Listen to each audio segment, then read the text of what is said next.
Hello, welcome to the second video arising from my visit in early July to the charming village of Church Broughton in South Derbyshire. In the first video we took a good look at the village, both from the air, thanks to the Mavic Mini, and a walk around the village itself. In this video we're going to take a 3-mile amble through the fields to the north of the village, following a circular route around the lost medieval village of Barton Blount and taking a discreet look at the stunning Barton Hall. Our walk starts on Chapel Lane, passing the Methodist chapel which gives it its name.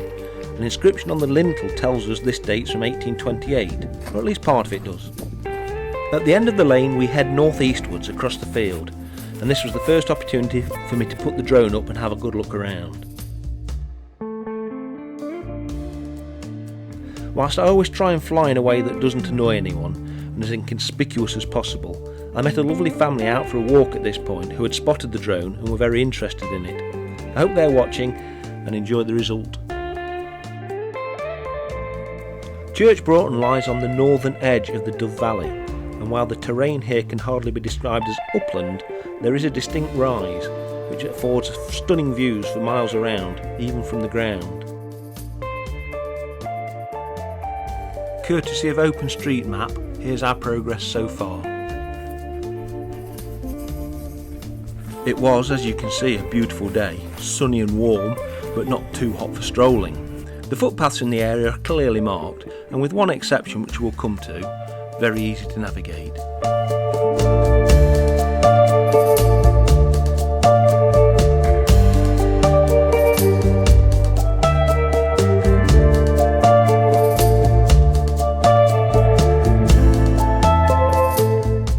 Turning northwards here, we have a brief respite from the sun as we head through a copse and back out into another wheat field.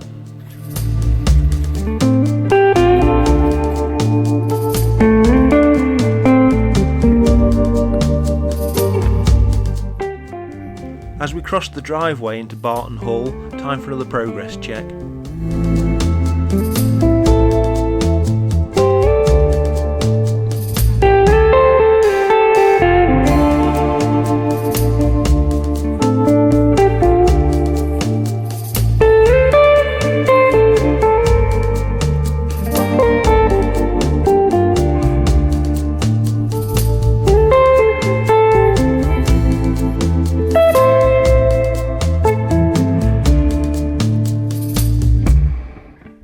Now we come to Barton Hall, a Grade 2-star listed 15th century fortified manor house.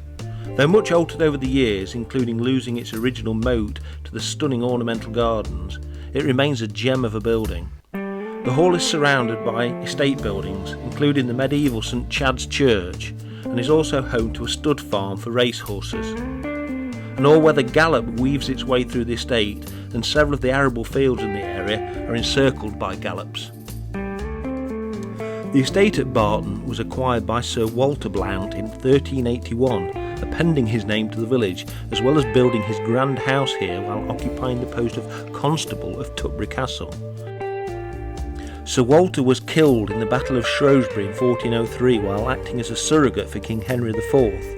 This noble act earned him immortality in the form of a reference by Shakespeare in Henry IV Part 1.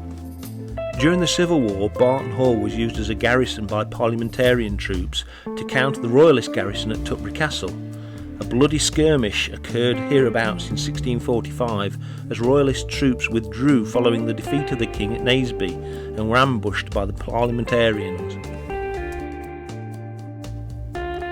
An article in Derbyshire Life in 2017 relates how the walled garden at the rear, with the prominent initial BH, which stands for both Barton Hall and a local charity, Bank House, is being developed in conjunction with Bank House to provide an oasis of peace and tranquility which can be accessed by groups who have problems ranging from mental illness to eating disorders. The gallop associated with the stud farm is prominent in this view, which was taken on my second drone flight of the walk. I thought I was sufficiently out of the way not to bother anybody, but as you can see, 2 lads walking their dogs came by and had to comment, "Cool drone." As we approach the most northerly point of our walk, this is the only bit that could be remotely called a hill. It's this field where the footpath marked on the map heads straight through the middle, though no path actually exists. Skirting around the edge was no problem though.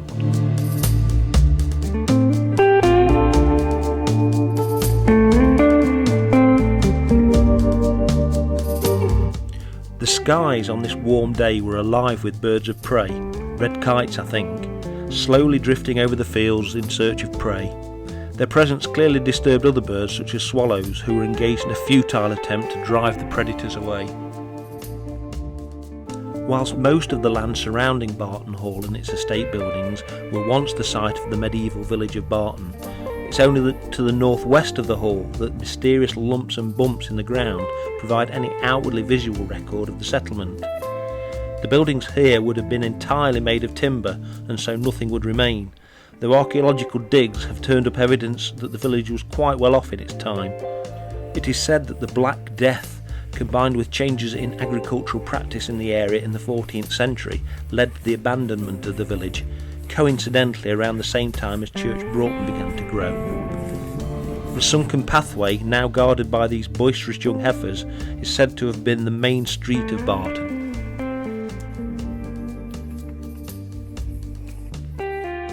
As you can see, I provided them with the best entertainment that they'd had all day.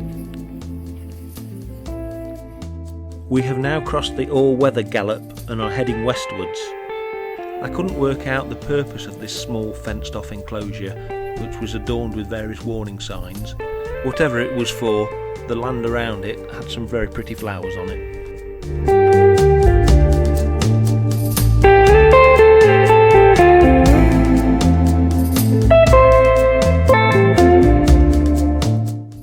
This field of maize provides a bit of variation from the wheat fields that predominates elsewhere on the walk, and the maize certainly seems to attract the butterflies.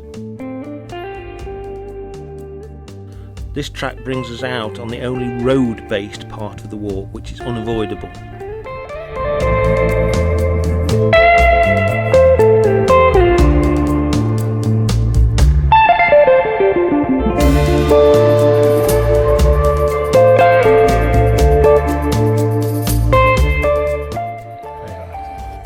Though quiet enough today, it can get busy along here during the week.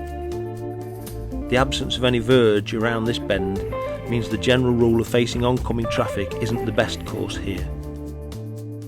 Just beyond the row of estate workers' cottages there's a short footpath which cuts off the corner as we return to Church Broughton.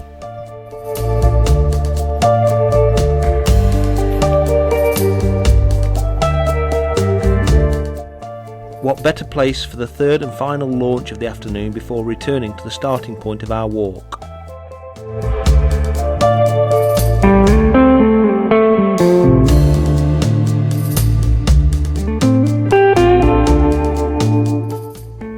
Most of the footage from this flight can be seen in the first part of this video, which, just in case you missed it, I'll provide a link to above.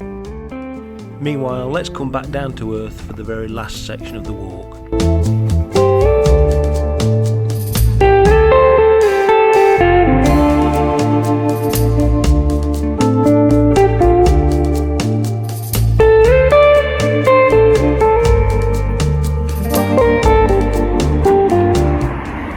That's it, back at the start.